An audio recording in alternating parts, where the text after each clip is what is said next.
Podcast. I'm Parker. I got Gary on. Hola. And we had to squeeze one in despite crazy schedules because Crimson Peak comes out this week. Yes, October 16th. Finally, we're finally here after waiting eons. Yeah. When did Guillermo finish shooting this movie? When did they Uh, wrap? Probably, I want to say 3 weeks after we left, maybe. So I couldn't give you a definite date, but after we left, they unfortunately destroyed the house set. Oh, And it just makes me want to weep. Yeah, but when we were there, they were still doing the underground vats, so that wasn't. I think that was almost ready, so they still had to shoot that stuff, and most of the third act happens there. So I'm guessing it was at least 2-3 weeks after we had left. So So I was trying to think of things that people may not know about this movie because we're in the apex of promotion for the film. yes, And so a lot of the media is saturated, but there's still some things out there that a lot of people don't know. One of the things that's not a lot of people are aware of is this movie was wrapped quite a while ago, and Guillermo's been tweaking it ever since. yeah, he's to this point, which we have now, obviously, final cut. He's tweaked it 6 times since the initial first cut, which was done in January of this year. So 10 months. He's tweaked it 6 to 8 times, whether it's from the sound, whether it's from color timing it, whether it's from the editing, pacing, whatever, adding scenes, deleting scenes. It's been,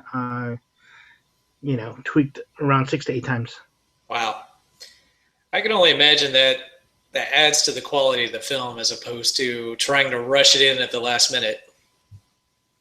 I think it could go either way because sometimes, you go with your gut instinct with what you want. Yeah. And so, sometimes that works, sometimes it Second doesn't. guess yourself. Yeah. And then sometimes too much time, you're overthinking a lot of stuff, but Uh-huh. I saw the first cut back in January. Um, You Liked it. I son mean, of a there was still, bitch. I know, well, that's my middle name. And there was still, CG work that had to be done a little bit. I mean, just as 80%, 90% of the stuff was practical, there was just a little enhancements that needed to be done. Um, but the story was there pretty much. Everybody seemed to like it. The first test audience, they got a lot of good notes and improved on it. And then I saw the final cut Thursday, and it was like seeing it with fresh eyes because not that the story changed or anything, but from 10 months I kind of forgot about it, or certain scenes and everything, and to see it fully realized with the enhancements and um, the soundtrack and everything. It's I'm biased again, as a lot of Uh-huh. people have been asking me, and it's kind of, no, it's crap. It's not. It's one of his top three favorite films. It's one of my top three favorite films of his as well. I go back and forth like he does with Devil's Backbone and Pan's Labyrinth and this one. I mean, I'm as much as I love the Hellboy films of his classic filmmaking of original ideas from him. This is one of his best. So So it's if you were to put it in a family of his films, it's definitely sits in the artsy Spanish language films that he does. yeah, definitely. If I can equate it to anything, it's like the American cousin of Devil's Backbone. It's you get a lot of sensibilities. You'll get a lot if you're a fan of Devil's Backbone or his independent foreign films. You'll see Del Toroisms, throughout it. Just obviously it's his film, but you'll get little nods to stuff that he's done prior. So, which American audiences that have never seen his films, or this is their first introduction to his work, other than like Pacific Rim or the Hellboy movies. Uh-huh. This will be new to them, but for us, you'll get little nods and but it works. It's not like they're stealing stuff from other movies or anything. It's a fresh take, but yet it's familiar. So So when you saw it on Thursday, did you see it with a studio, like an audience, and like a yeah, sneak what peek? Guillermo did, yeah, what Guillermo did is that there's a society here, I guess a small society that um, are are that live in the culture of steampunk, I guess, and it's run by Juliet Landau, who was Drusilla in the Buffy the Vampire Slayer series, and I guess she's the daughter of Martin Landau and Okay. Barbara King. So she like runs this kind of like steampunk thing. Well, anyway, so everybody they sent the invite out to people who this is their passion, the dress or the culture, their cosplay. It's not really a Mhm. cosplay, but of that Victorian age kind of sensibility and dress. So a lot of people were dressed in that sort of era with this Okay. or that sort of genre. And what Guillermo wanted was kind of like, I guess, an not outsider per se, but like a different perspective to see how that certain audience would take to the film. So Uh-huh. um, I was invited to go, and the team had asked for feedback from it. And after the screening, I mean, the first thing that a lot of the people said, and it was geared towards them, is that the costuming and everything from the set design to it was top notch, and they were inspired by it. There was a couple people that were dressed in Crimson Peak, Oh, inspired stuff, so which nice. was awesome. Tell me you got Yeah. pictures of So that. no, you know what? I didn't bring my camera. I didn't want to. Yeah, I know. I know I'm bad, right? I bring my camera everywhere, but I where it should know. be, I guess. The one time, Yeah. the first So day of Crimson Peak cosplay.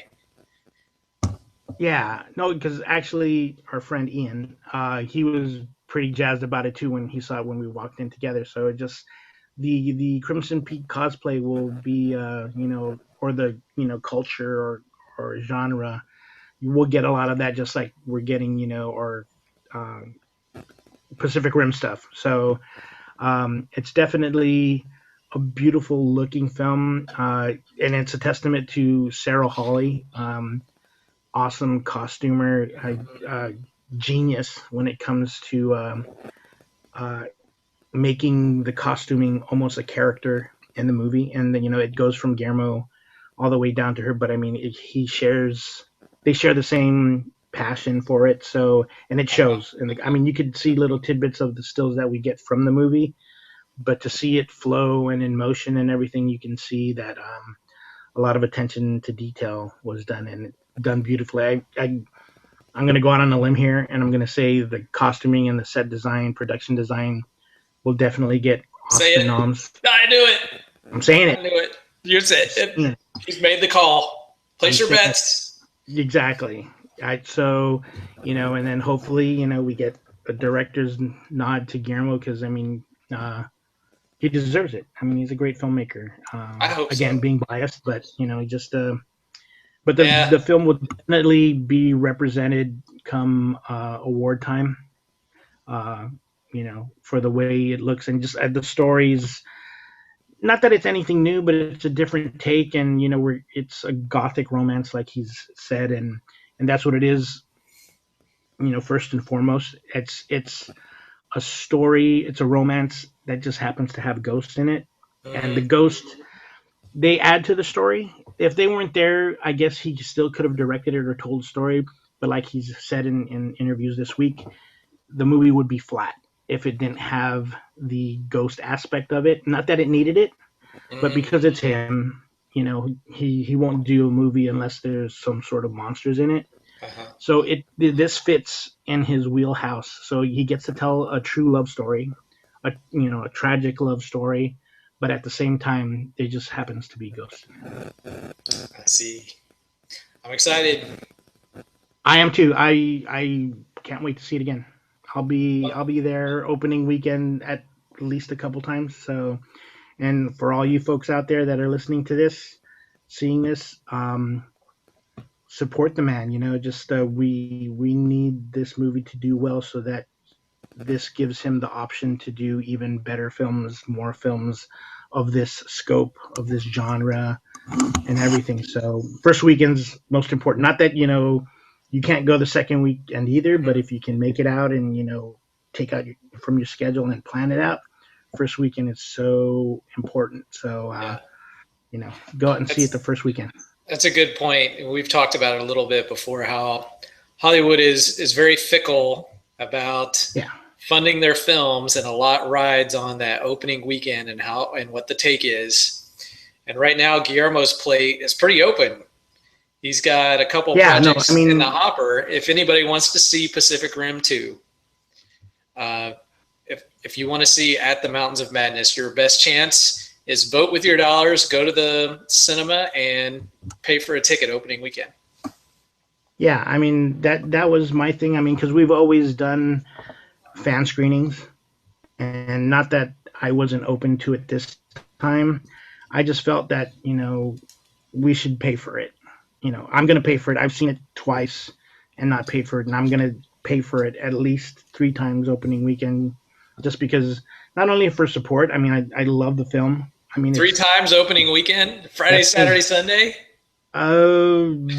Yeah, probably. You're the man. Yeah, no, I cut out that time. Probably no one will go with me because here at the house everyone's Del Toro Crimson Peak out. But I mean, just for me to support the man, my friend, to support all the people that are involved in it. I think it's just my duty, and for what we do every day, through so many years that we've known each other and have been friends with Guillermo. It's you support friends. So I mean, if I can support them with 3 screenings for my measly money, that probably, but just to get the word out, we've done our work, to help them. So hopefully we do a big last push this week. And the box office will show how supportive his fans are, and how and new fans. We welcome new fans. You've talked about how our podcasts, or your podcasts, have spiked within the last couple podcasts, and it's a testament not only to, I guess, his involvement with Twitter now, and people are seeking out anything Del Toro. So that's good buzz, not only for Crimson Peak, but for him as well, and for us as well. It's a good time to be a Del Toro fan. Good for Guillermo jumping on Twitter. Yeah, you know it. And then I'll tell you this too. He's on Instagram. Doesn't post. He has one post on there, but he's on there as well. So I did not know that. Okay. I didn't either until today. See, he dipped his toe in the water, and he's like, I'm going to try something else. Yeah. No, the reason he got on is there was somebody that was on Twitter that was kind of impersonating him, and it's happened more than once. And so it sounded like they decided. Carlos, I'm looking at you. Carlos. Is it Carlos? No, it's not, is it? I'd rather not say. No, I know it's not. Okay. But it wouldn't surprise me. No, I'm just kidding. Okay. It's not Carlos. The thoughts and opinions of Gary DiCampo are not necessarily the thoughts and opinions of DelToroFilms. Exactly. But when he first got on, I was like, oh, he's just holding his space, and people were really excited. And I was trying. I actually tempered the excitement of somebody. I don't know who it was. It's like, well, we'll see. I don't know how much he'll be posting. He's pretty busy, and it's like every day he's like posting like 10 or 11 times. See, I think what's good about this, and I think he's gotten caught up in it. I mean, he's always loved, ever since he could do it with the whole digital age, with the whole internet. If he can interact with the fans, he loves that. Yeah. And this, it shows on Twitter.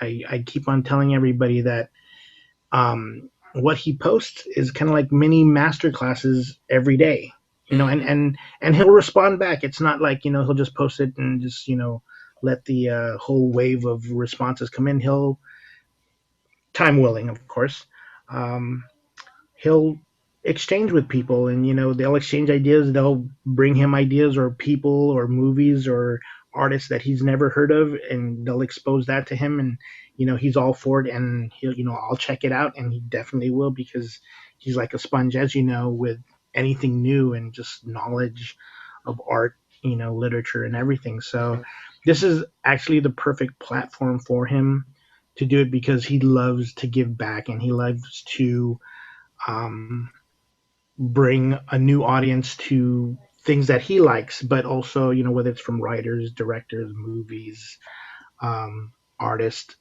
just to what he likes and what influences him. A lot of people want to know, and he gives that to them on Twitter, and I think it's awesome. Let's talk strategery for a moment.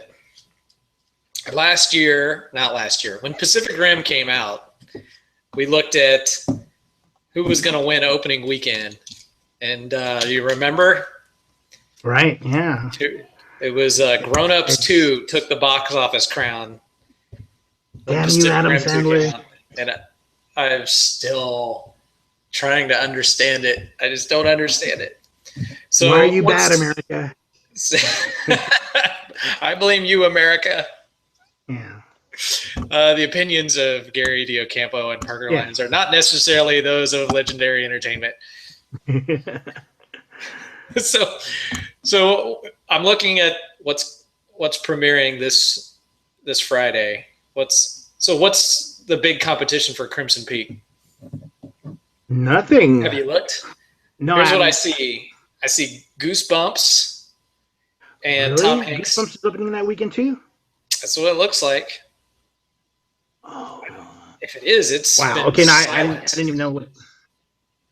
Wow. I'm going. My source is what is this app? Flickster. Okay. So Goosebumps and Bridge of Spies, which is the Tom Hanks movie. I'm gonna hedge my bet still on Crimson Peak, just because, Goosebumps is genre centered too for Halloween and for kids. That's gonna be a tough one to call. That's the one that gets you, because you buy 4 tickets instead of 2. I mean, of course, my heart, Crimson Peak, but the industry, you look at it.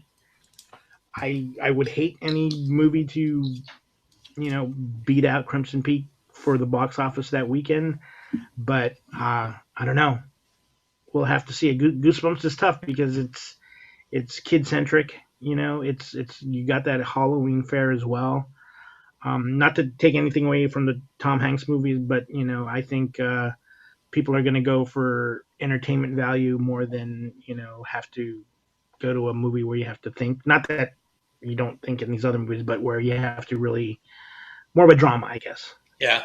You want to go to be entertained, and I think Crimson Peak is that movie, as well as Goosebumps, unfortunately. Well, it's Halloween, right? No, exactly. It's Halloween season. Go see a ghost movie. Wow. Yeah, exactly. It's a ghost movie. It's a date movie. Right? I mean, there's dreamy people in it. I mean, who doesn't love Tom Hiddleston? And there's a rumor of... It is my Tom Hiddleston pose. Tom Hiddleston. All right, I'm done. Okay. See, I mean, come on. What more can you ask for? And then you have Jessica Chastain, who, by the way, creeps the shit out of me in this movie. Really? Yeah, I mean, big fan. Always watch all her movies. Not that she stays safe and does the same character kind of thing, but she's never really done this kind of role before. Mm-hmm. And she does it so. I mean, you're scared of her.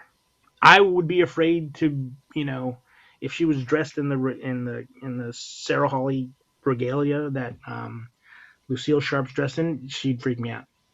And there was a scene that was added onto this final cut that I didn't see in January, where, and I'm not spoiling anything, where Lucille Sharp, Jessica Chastain, just flips. And I thinking about it, honestly, you can't see. I'm getting goosebumps. I won't say goosebumps because we don't want to say the G word, but I'm getting kind of, weirded out. So she's probably the focal point, or not so much, but her performance in it is great. Mia acts her ass off in this. She's integral. Tom's good as well, as is Charlie Hunnam. Jim Beaver, my God, he's awesome. Jim Beaver. I have a theory. Jim Beaver makes anything better.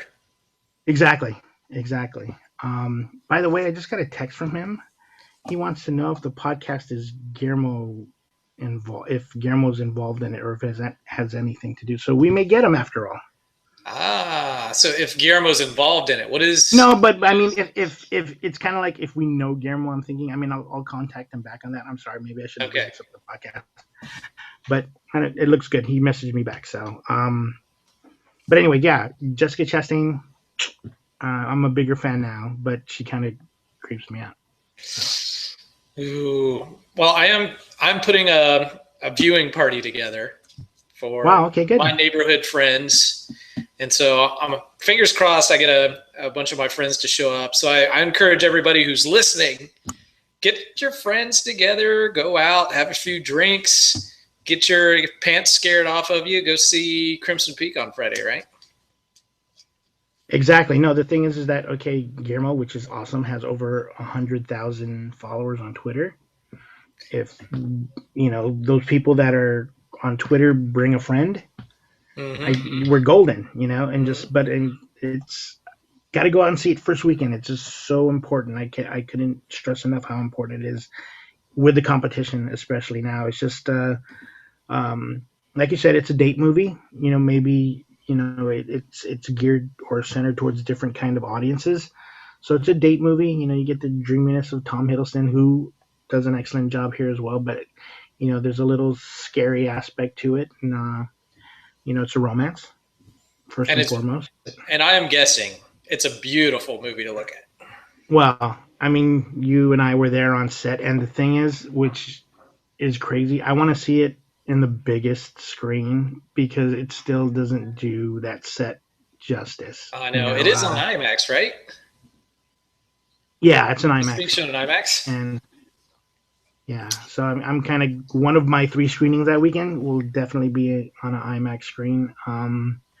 Just because, we were there and just it's kind of surreal almost to see it on screen and just like, crap, we were there, we walked those steps, we touched that banister.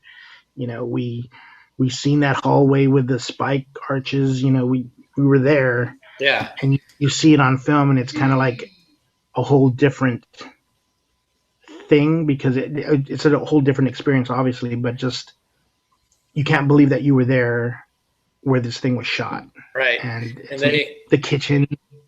They built for the listeners out there. They built the house in its entirety, or at least the interior of it, on a soundstage. And so it's not like they had a kitchen set over here and a bedroom set over here and a bathroom set over here. No, it was the entire house with a working elevator. Yeah, they built the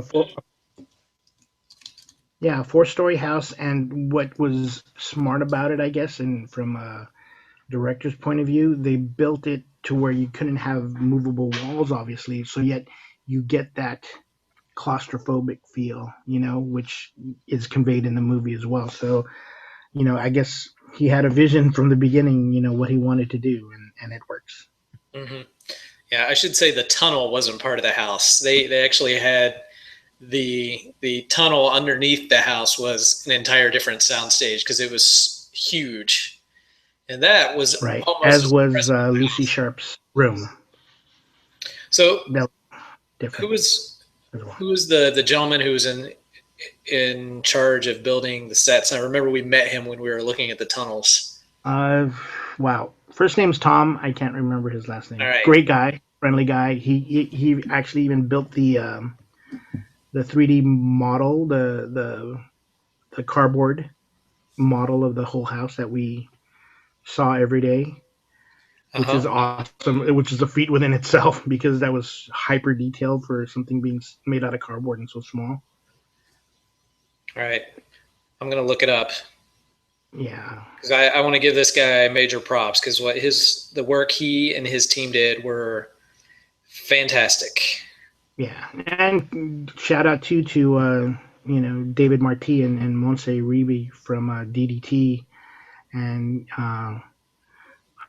their team for making up the ghosts, for Doug Jones and Javier Bortet to play. Thomas Sanders. Okay. Production designed by Thomas Sanders. Let's go with that. All right. Yay, Tom Sanders. Team Tom Sanders. I'm all the Colonel.